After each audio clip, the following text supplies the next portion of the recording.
এখন ছিল সকালবেলা, বন্ধু আর আমি এসেছিলাম কেনেলের বাঁধে বেড়াতে। দেখো এখন কেনেলের মধ্যে হালকা হালকা করে জলও যাচ্ছে, আর এই দেখো পুঁটি মাছগুলো কেমন খেলা করছে। তারপর আমরা আসি ঢালাই কেনেলে, অনেকে আবার এটা ছোট কেনেলও বলে। বড় কেনেলটা থেকে এই কেনেলে জলটা একটু বেশি রয়েছে। এই দুটো কেনেলের মধ্যে অনেক কিন্তু মাছ রয়েছে। আজ কিন্তু এখানে কেউ মাছ ধরতে আসেনি। আজ যদি কেউ মাছ ধরতে আসতো তাহলে খুবই ভালো হতো, তোমাদের সাথে ভিডিওটা আমি ঠিক শেয়ার করতাম। এখন আমি বন্ধুকে বলছিলাম চল বাড়ি যাব, বন্ধু বললো একবার দাঁড়া, আমি ধান ভুঁই থেকে ধানগুলোকে ফটো তুলে আনি। এরপর আমি বাড়িতে এসে স্নান টান করে বেরিয়ে পড়ি হরিনাম তলায়। আজকে ছিল আমাদের এখানে হরিনামের ধুলো। বন্ধুরা এখানে দেখো ভোগ রান্না করা হচ্ছিল, আর এখান থেকে ভোগগুলোকে নিয়ে গিয়ে সব ভক্তবৃন্দদের খাওয়ানো হচ্ছিল।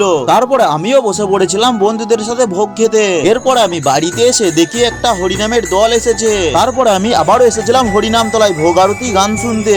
এইটার বড় ভিডিও তোমরা নিচের লিঙ্কে ক্লিক করে দেখে নাও। আর ভিডিওটা যারা লাস্ট পর্যন্ত দেখলে তোমরা কমেন্ট অবশ্যই নিজের নামটা লিখে যেও।